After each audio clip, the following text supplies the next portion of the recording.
Buenas tardes, mi nombre es Gustavo Melgarejo, soy alumno de Psicología en el Unitec y hoy traigo para ustedes la plática sobre la adolescencia. Vamos a empezar con la definición de qué es un adolescente. Según la UNICEF, es una etapa del desarrollo humano que se experimenta entre los 10 y 19 años. ¿Cuáles son las principales características de la adolescencia?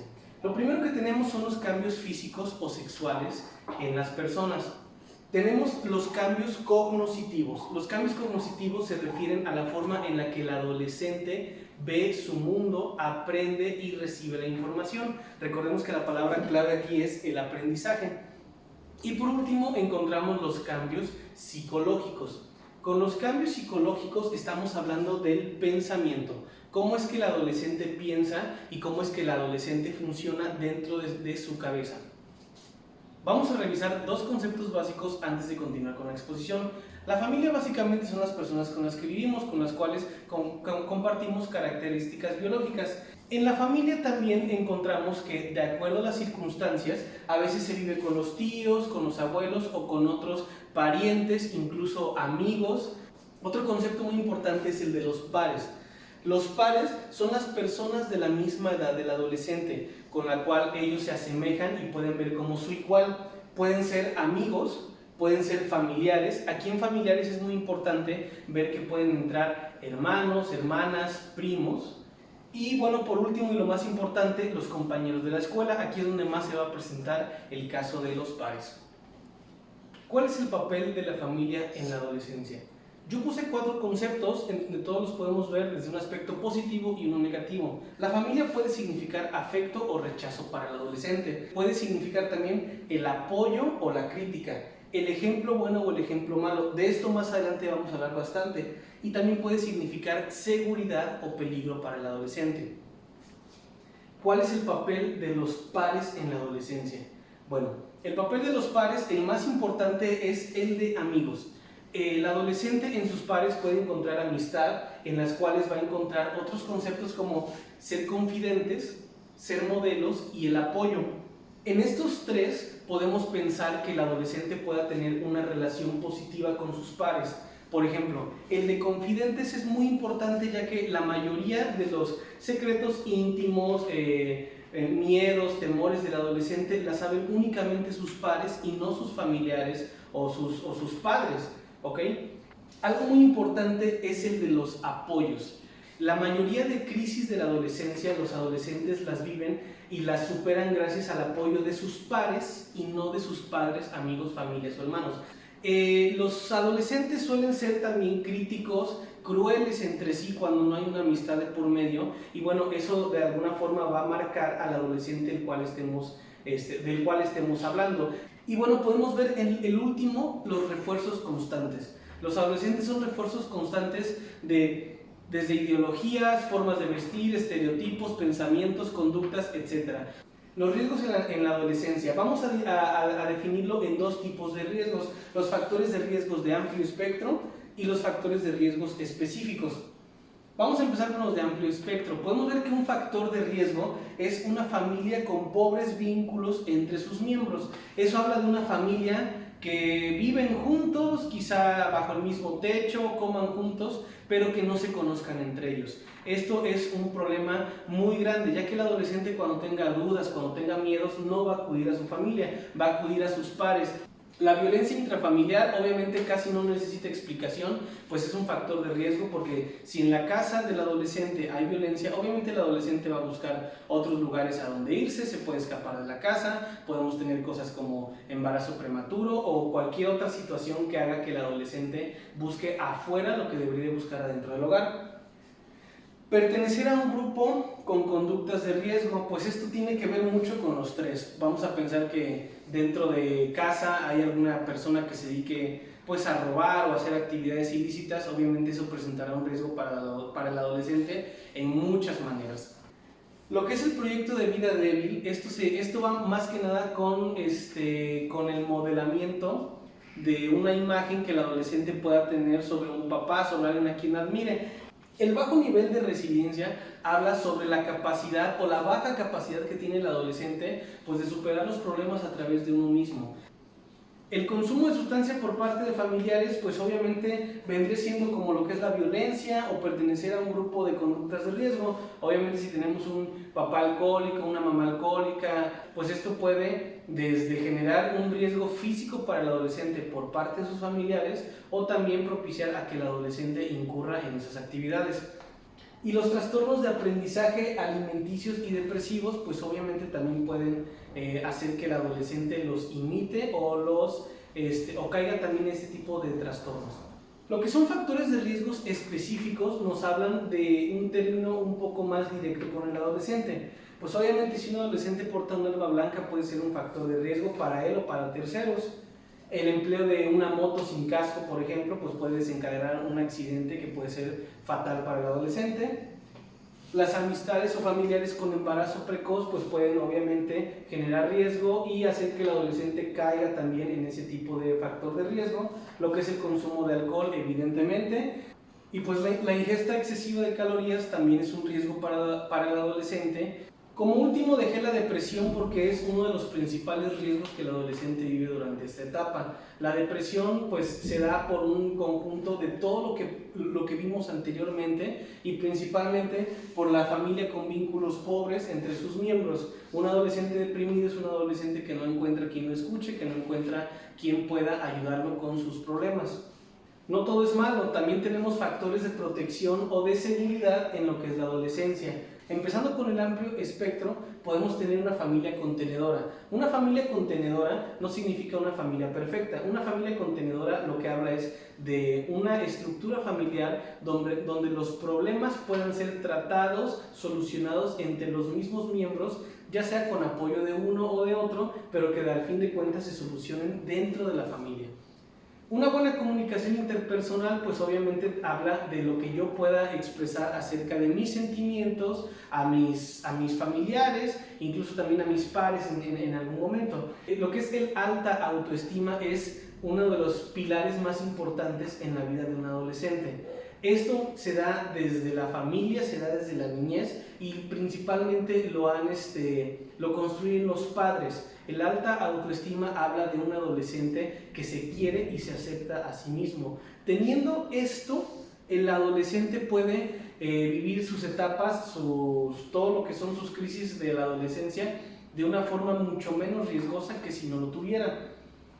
Y lo que es el alto nivel de resiliencia habla de la capacidad que el adolescente tiene de superar sus problemas, de controlar sus emociones y de manejar lo que está pasando alrededor de su vida.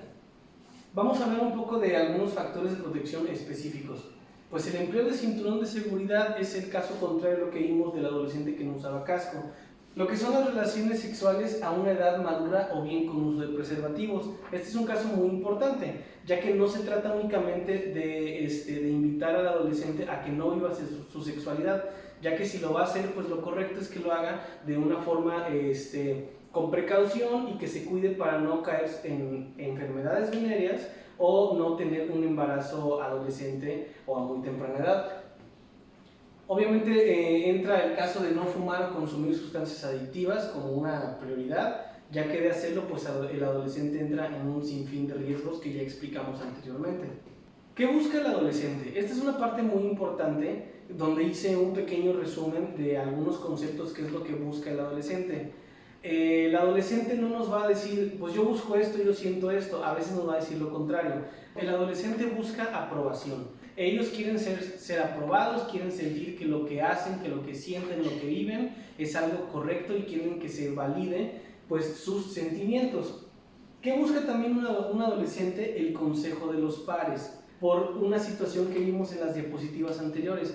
Cuando no hay buena comunicación entre la familia, los pares son los únicos consejeros del adolescente. Otra cosa que busca el adolescente es el afecto. Recordemos que es en la adolescencia donde se experimenta sus primeras relaciones amorosas, el primer novio, la primera novia. Es una muestra de que el adolescente en esa edad busca el afecto. A veces los puede encontrar de los padres, de los hermanos, y cuando no, lo busca de una forma externa. Y de hecho, esta es una de las causas por las cuales muchos adolescentes se confunden en su sexualidad a temprana edad, por la necesidad de afecto, de que lo toman básicamente de quien se los proporciona. La comprensión va muy ligada de la aprobación. La comprensión habla de que el adolescente es y hace algo y busca que la gente entienda por qué lo hace. El adolescente también busca orientación moral, porque recordemos que al principio vimos que el adolescente está cambiando, tiene cambios de tipo psicológicos, por los cuales busca saber qué está bien y qué está mal. Esto no lo sabe el adolescente directamente, pero es en esta etapa donde empezamos a hacer juicios morales sobre lo que está bien y lo que está mal. Por eso el adolescente busca orientación moral. El adolescente también busca experimentación, porque el adolescente tiene dudas, y esto se puede ver incluso en el aspecto sexual, busca experimentar su sexualidad recién descubierta. También busca la autonomía. La mayoría de adolescentes viven bajo el sustento de sus padres, pero de alguna forma el adolescente quiere ser un poco autónomo, tener su espacio, entonces busca autonomía, y por lo mismo la autonomía nos da una búsqueda de una independencia. Vamos a hacer un pequeño resumen de lo que son los principales cambios sexuales durante la adolescencia. Bueno, vamos a empezar con el hombre. Pues el principal cambio es el desarrollo y maduración de los órganos sexuales. Aquí es donde el hombre empieza pues con el despertar sexual, con el impulso sexual, etc. Para la mujer pasan también este tipo de cosas, pero pasa algo muy importante. Lo que es el desarrollo de las glándulas mamarias o el busto es un tabú entre la sociedad, porque cuando una mujer se empieza a desarrollar, y sobre todo si lo hace desde muy pequeña, pues es motivo de que la catalogan, motivo de burlas, motivo de etiquetas, lo cual pues obviamente no depende de ella. Obviamente también el desarrollo y maduración de los órganos sexuales viene representado por lo que es la menstruación. El periodo menstrual de las mujeres empieza en algunas desde muy niñas, y esto también pues es motivo de burlas, motivo de etiqueta, y lo más importante es que para la niña o la adolescente que lo está sufriendo, pues ella no lo entiende, no lo comprende, a veces ni siquiera sabe qué hacer con el suceso que está pasando, y bueno, todo eso puede desencadenar una inseguridad interna muy fuerte. Vamos a hablar sobre la teoría de David Elkin sobre el pensamiento adolescente. La teoría desencadena 6 puntos principales. El primero es el idealismo y la actitud crítica. Les voy a leer solo una pequeña parte de lo que Elkin textualmente nos dice y lo vamos a ir desarrollando. El idealismo y la actitud crítica es cuando los adolescentes prevén un mundo ideal, pero se dan cuenta de los lejos que están del mundo real. Aquí podemos ver en el idealismo y la actitud crítica cuando un adolescente expresa sentimientos como: es que las cosas deberían de ser así, es que las cosas deberían de ser de este modo, es que ¿por qué somos pobres? ¿Por qué vivimos en tal lado? ¿Por qué no puedo ir a tal escuela? Porque es donde el adolescente empieza a idealizarse dentro de él un mundo en el cual para él es lo correcto. Lo que es la actitud polémica: buscan constantemente oportunidades para probar y hacer alarde de sus capacidades de razonamiento formal recién descubiertas. Esto tiene que ver un poquito con el primer punto. El adolescente empieza a darse cuenta: es que esto no debería de ser así, y quiere debatir con adultos, con sus pares, los razonamientos a los cuales ellos han llegado. El tercer punto que Elkin nos muestra sobre el pensamiento adolescente es la indecisión. En este punto dice: a diferencia de los niños de corta edad, los adolescentes son capaces de contemplar varias opciones al mismo tiempo. No obstante, por falta de experiencia, carecen de estrategias para elegir. Aquí podemos ver una opción, podemos ver un ejemplo muy claro cuando un adolescente se está vistiendo. Él tiene toda la ropa posible y se cambia 2 o 3 veces por la indecisión. El cuarto punto es la hipocresía aparente. En la hipocresía aparente nos habla de no reconocer la diferencia entre expresar un ideal y hacer los sacrificios necesarios para llegar a ese ideal. Un ejemplo fácil de entender sería un adolescente que es un ambientalista, que está en contra de la contaminación ambiental, y lo vemos con sus amigos en la tarde fumando. En el punto número 5 viene un concepto muy importante que se llama autoconciencia, y les voy a explicar. Aquí el adolescente ya está consciente de que está en una etapa que se llama operaciones formales, donde puede hacer abstracción, donde puede pensar de forma subjetiva sobre diferentes temas, pero hay un problema con esta etapa de autoconciencia. A Elkin esta etapa la denomina audiencia imaginaria. Les voy a leer rápidamente lo que es la audiencia imaginaria. Es el término utilizado para referirse a un observador que existe únicamente en la mente de un adolescente y que está tan preocupado por los pensamientos y actos del adolescente como éste lo está. Un ejemplo de ellos es: todos pensamos en la adolescencia que el mundo gira alrededor de nosotros y que si hacemos algo todos nos van a estar viendo, todos nos van a estar observando, todos nos van a estar juzgando, cuando a veces la mayoría del mundo ni siquiera nos toma en cuenta. Pero dentro del adolescente existe este concepto que es la audiencia imaginaria, donde básicamente el adolescente va transitando por la vida con todo el mundo viendo a lo que hace, a lo que piensa, lo que le acaba de suceder. Y bueno, esta es una etapa que a veces hasta en la madurez nos cuesta eliminar. En la gran mayoría de los casos no se elimina, como cuando uno va en la calle y se tropieza o algo, lo primero que pensamos es todos nos vieron, pero no es así. Y esto es por ese concepto al cual Elkin denominó audiencia imaginaria. Empieza en la adolescencia y en muchos casos no se va en ninguna etapa de nuestra vida. El último paso o el último concepto sobre la teoría de Elkin es la singularidad e invulnerabilidad. El adolescente siempre piensa: a mí no me va a pasar, a mi amigo le pasó pero a mí no me va a pasar, yo soy invulnerable a todo y soy sobre todo un ser singular y único. El adolescente, cuando tiene un logro, piensa que él es el que ha experimentado de forma más fuerte ese logro. Cuando un adolescente está enamorado, piensa que él es el más enamorado del mundo y que nadie va a entenderlo porque él está demasiado enamorado. Entonces vemos a un adolescente bastante egocentrista que piensa que él es lo máximo, que sus logros son los máximos y que pues el peligro básicamente para ellos no aplica. Vamos a ver el papel de la escuela en lo que es el adolescente. La escuela principalmente es una experiencia significativa. ¿Por qué? Porque en la escuela vivimos un sinfín de experiencias cognitivas, de amistad, de deporte, hasta bochornosas, de amor. Ahí quizá todos hemos encontrado a la primera persona de la que nos enamoramos, por lo cual es una experiencia significativa para la gran mayoría de las personas. Incluso aunque la escuela sea una experiencia negativa, sigue siendo significativa porque nos marca de forma positiva o de forma negativa. El desarrollo cognitivo es evidente porque en la escuela es donde aprendemos cosas, es donde más vamos a hacer nuestro desarrollo cognitivo. La adaptación social obviamente también es uno de los factores importantes, porque en la escuela pasamos de ser niños y convivir con mamá y papá y quizá uno o dos hermanos, unos familiares, pasamos a la escuela donde convivimos con al menos 100, 200 personas, aunque no seamos amigos de todos ni los conozcamos a todos, pero ya estamos en un ambiente social mucho más grande que lo que es la familia. La condición socioeconómica es un factor importante en la escuela, más que nada de forma personal. Nosotros como seres humanos siempre vamos a encontrar gente que tenga un poquito más y gente que tenga un poco menos que nosotros, y sobre eso vamos a hacer una gama de posibilidades. Entonces la condición socioeconómica en la escuela es muy importante.